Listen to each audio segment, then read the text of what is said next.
Assalamualaikum warahmatullahi wabarakatuh. Nama saya Muhammad Jubari Safila, NIM 181101143 akan menjelaskan tentang merawat jenazah untuk memenuhi tugas mata kuliah PSDMP.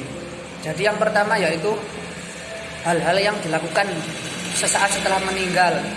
Yang pertama adalah memejamkan matanya bila masih terbuka, mengikat dagu kepala dengan kain, meletakkan sesuatu di atas perut agar tidak mengembang, meninggikan tempat jenazah dan mengarahkan ke kiblat, lalu menanggalkan pakaiannya yang berjahit dan menutupi seluruh tubuhnya, lalu meletakkan tangan antara pusat dengan dada, membayar wasiat dan hutang jika ada, dan menetapkan ahli waris.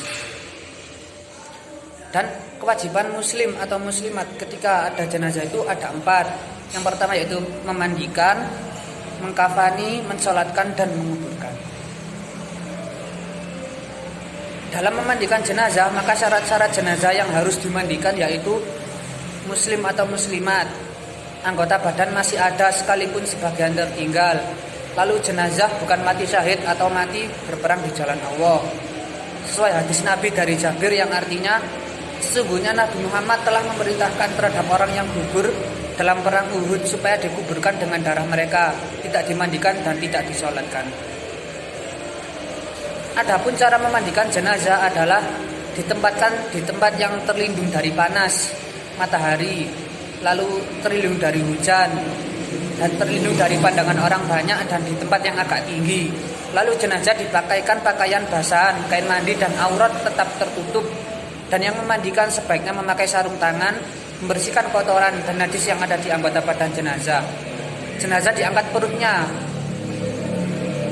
diurut agar kotoran yang mungkin ada dapat keluar, jadi jenazahnya diurut dulu. Setelah semua kotoran dan najis bersih, lalu disiram dengan air secara merata ke seluruh tubuh. Setelah disiram disabuni, kemudian disiram lagi sampai bersih, diwudukan, dan terakhir disiram dengan air yang dicampur dengan kapur barus, daun bidara atau yang lainnya yang tujuannya agar harum.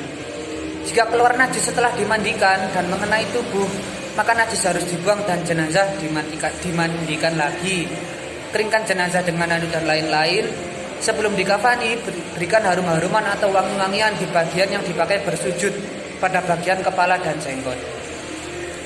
Yang berhak memandikan jenazah jika laki-laki, maka yang berhak memandikannya harus laki-laki kecuali istri atau mahramnya. Jika jenazah wanita, yang memandikan harus wanita kecuali suami atau mahramnya. Jika suami dan istrinya mahramnya ada semua, maka yang paling berhak adalah suami atau istri. Jika yang meninggal laki-laki sementara tidak ada istri, mahram ataupun laki-laki lain yang akan memandikannya, maka ditayamumkan saja. Begitu pula sebaliknya, jika jenazah anak-anak maka boleh dimandikan oleh laki-laki atau wanita. Jenazah sudah memenuhi persyaratan dimandikan 1 kali, tetapi disunahkan 3-5 kali atau lebih dalam bilangan ganjil, sesuai dengan hadis Nabi dari Ummu Atiyah radhiyallahu anha yang artinya, Nabi Muhammad telah masuk kepada kami saat memandikan putri beliau, kemudian beliau bersabda, mandikanlah ia 3 kali atau 5 kali atau lebih, kalau kami pandang lebih baik dari itu, lebih dari itu, dengan air serta daun bidara, dan basuhlah yang terakhir dicampur kapur barus. Hadis riwayat Bukhari Muslim. Mengkafani jenazah, lebih utama kain kafan dibeli dari harta peninggalan jenazah. Jika tidak, maka menjadi tanggungan orang yang mengandung belanjanya semasa hidup. Jika tidak ada lagi, maka kewajiban orang muslim atau muslimat yang mampu. Kain kafan untuk laki-laki dan wanita paling sedikit 1 lembar yang menutupi seluruh tubuh. Disunahkan untuk laki-laki 3 lembar tanpa baju dan surban, sesuai dengan hadis dari Aisyah radhiyallahu anha yang artinya bahwa Rasulullah dikafani dengan 3 kain putih bersih yang terbuat dari kapas, tidak ada di dalamnya baju atau surban. Hadis riwayat Bukhari Muslim. Sedangkan untuk wanita disunahkan 5 lembar terdiri dari kain menutup untuk seluruh tubuh, kerudung, kepala, baju kurung, kain untuk pinggang hingga kaki atau kain basahan, kain penutup pinggul hingga paha.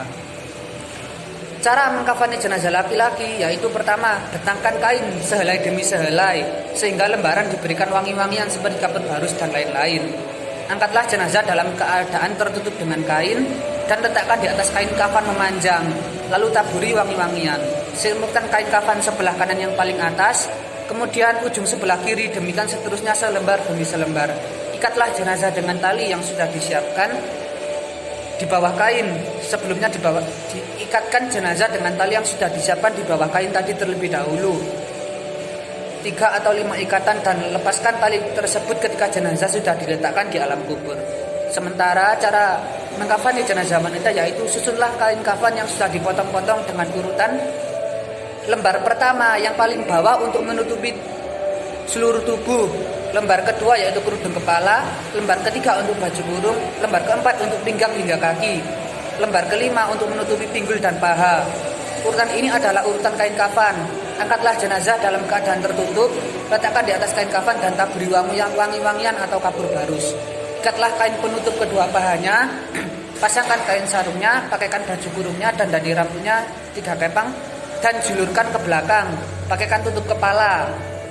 Membungkus dengan kain kafan terakhir yang menutupi seluruh tubuh dengan mempertemukan pinggir kiri dan kanan lalu digulung dalam ikatan talinya.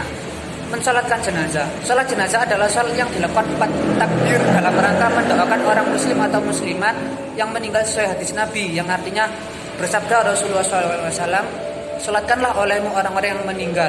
Hadis riwayat Ibnu Majah.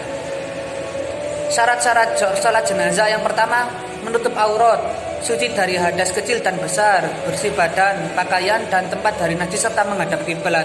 Jenazah telah dimandikan dan dikafani. Jenazah terletak di hadapan orang sholat kecuali sholat gaib. Rukun sholat jenazah yaitu niat, berdiri bagi yang mampu, takbir 4 kali, membaca surat Al-Fatihah, selawat kepada Nabi Muhammad dan mendoakan jenazah dan salam. Menguburkan jenazah ini adalah tahap terakhir dalam merawat jenazah, yaitu penguburan jenazah disunahkan untuk disegerakan pelaksanaannya sesuai dengan hadis Nabi yang artinya dari Abu Hurairah, Rasulullah bersabda, "Hendaklah kamu segerakan untuk mengangkat jenazah, karena jika ia orang soleh maka kamu mendekatkan kepada kebaikan, dan jika ia orang tidak soleh maka supaya kejahatan itu terbuang dari kamu." Hadis riwayat jamaah. Jadi sekian penjelasan merawat jenazah dari saya, Muhammad Zubair Isafillah. Sekian, terima kasih perhatiannya dan terima kasih. Assalamualaikum warahmatullahi wabarakatuh.